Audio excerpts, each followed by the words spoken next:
आज का हमारा टॉपिक है integrated rate law equation of second order reaction.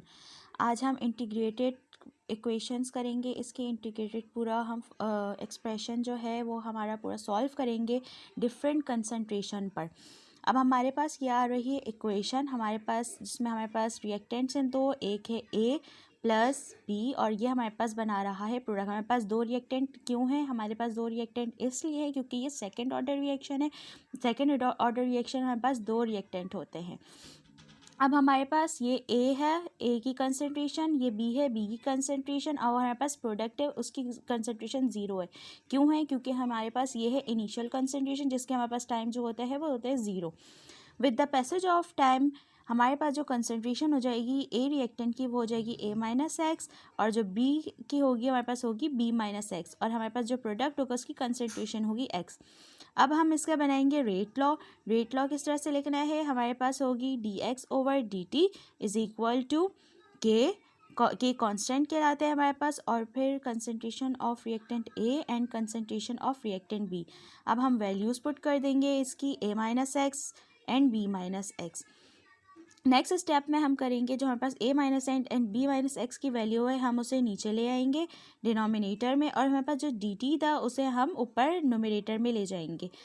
Next हमारे पास हम अप्लाई करेंगे इंटीग्रेशन साइन बोथ साइड्स पे, ये मैंने कर दिया है। फिर नेक्स्ट इक्वेशन में जब हम इंटीग्रेट करेंगे तो हमारे पास के तो कांस्टेंट है इसलिए वो हमारे पास इंटीग्रल साइन के बाहर आ गया, और फिर हमारे पास डी टी है जो कि हमारे पास जब हम इंटीग्रेट करते हैं तो वो हमारे पास टी पे कन्वर्ट हो गया, और प्लस सी हमारे पास कांस्टेंट आ गया, और ये इक्वेशन कहलाएगी इक्वेशन ए।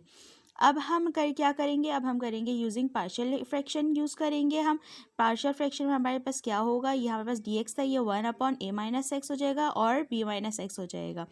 अब हमारे पास क्या वैल्यू थी? a की वैल्यू हमारे पास थी a माइनस एक्स, प्लस किया फिर b की वैल्यू हमारे पास b माइनस एक्स, और ये क्वेश्चन नंबर 1 कहलाएगी। में क्या करेंगे? हम मल्टीप्लाई करेंगे बोथ साइड को a माइनस एक्स और b माइनस एक्स से, तो ये हमारे पास आ जाएंगे a minus x b minus X upon a minus x b minus x, और जो हमारे पास सेकंड साइड है वहाँ पर भी इसी तरह से हम लिख देंगे।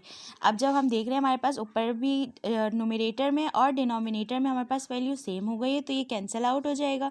यहाँ पर भी हमारे पास वैल्यू सेम हो गई है तो इसलिए ये भी कैंसिल आउट हो जाएगा, और जो हमारे पास इक्वेशन आएगी वो आएगी 1 is equal to A B minus X plus B A minus x. ये हमारे पास आ गई इक्वेशन नंबर 2।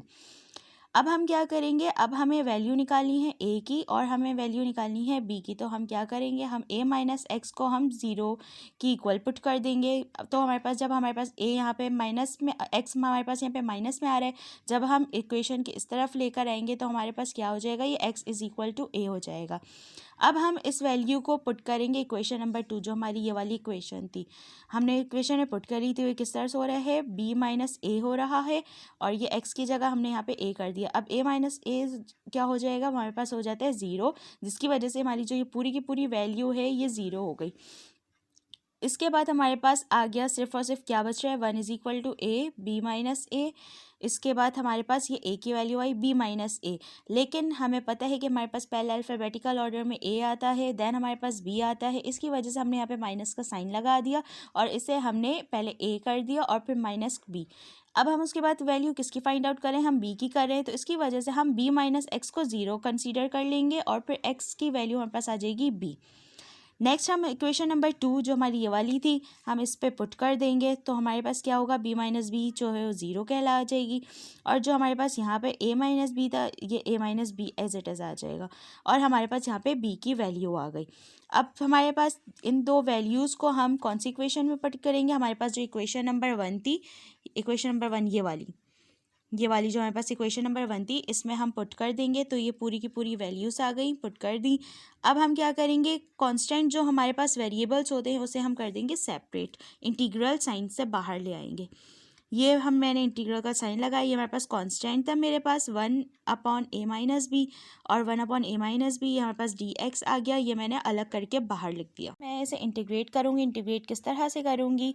आपको पता है जब हम इंटीग्रेशन का साइन लगाते हैं, जब हम इंटीग्रेट करते हैं हमारे पास कोई भी वैल्यू 1 करके a माइनस एक्स, ये आप देख रहे हैं 1/a माइनस एक्स से जो भी हमारे पास वैल्यू अगर डिनोमिनेटर में होती है हम जब उसे इंटीग्रेट करते हैं तो हमारे पास ln आ जाता है। ln आ गया हमारे पास। उसके बाद आप देखते हैं ln हमने a माइनस एक्स लिख दिया और फिर ln हमने लिख दिया b माइनस एक्स। अब हम इस वैल्यू को हमारी इक्वेशन नंबर a जो थी पीछे हम उस पर पुट कर देंगे। हमारे पास क्या होगा के टी प्लस सी था, ठीक है। फिर उसके बाद हमने ये वो पूरी की पूरी वैल्यू है ये यहाँ पे हम राइट हैंड साइड पे हमने पुट कर दी। उसके बाद हमारे पास ये इक्वेशन, अब आप ये देख रहे हैं कि ये यहाँ पे हमारे पास मिड पे साइन है माइनस का, ठीक है। जब अभी हमारे पास कोई भी साइन माइनस में तो उसका मतलब क्या होता है, हम डिवाइड पे करते हैं। ये आप लोगों ने पढ़ा होगा इंटीग्रल साइन वगैरह, उसका फॉर्मूला किस तरह से होता है इंटीग्रेशन का, उसी से मैंने पूरी की पूरी वैल्यू लिखी है। आपको पता है ये फॉर्मूला होता है, फॉर्मूला मैं दिखा देती हूँ।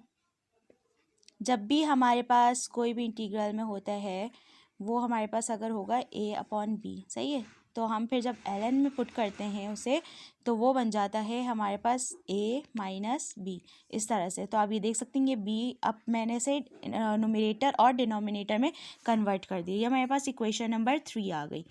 अब हम क्या करेंगे, हमें चाहिए c की वैल्यू, ठीक है। जब हमें c की वैल्यू चाहिए होगी तो हम क्या करेंगे, हम टाइम को कंसीडर करेंगे 0 और यहाँ पे हमारे पास जो x कंसंट्रेशन थी हम उससे भी 0 कंसीडर करेंगे। जब हम इसकी वैल्यू 0 पुट कर देंगे तो हमारे पास c की वैल्यू आ जाएगी जो कि हमारे पास क्या है 1 upon a minus B ln a upon B.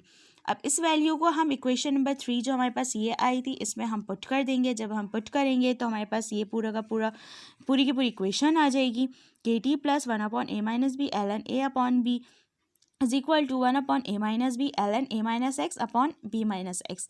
अब हमें क्या चाहिए, हमें के कांस्टेंट की वैल्यू चाहिए। इसकी वजह से हम जो हमारे पास ये पूरी की पूरी वैल्यू है हम इज इक्वल टू के इस तरफ ले आएंगे। जब हम इज इक्वल टू के इस तरफ लेकर आएंगे तो हमारे पास यहाँ पे प्लस का साइन था, यहाँ पे चेंज होकर ये माइनस का साइन हो जाएगा, ठीक है।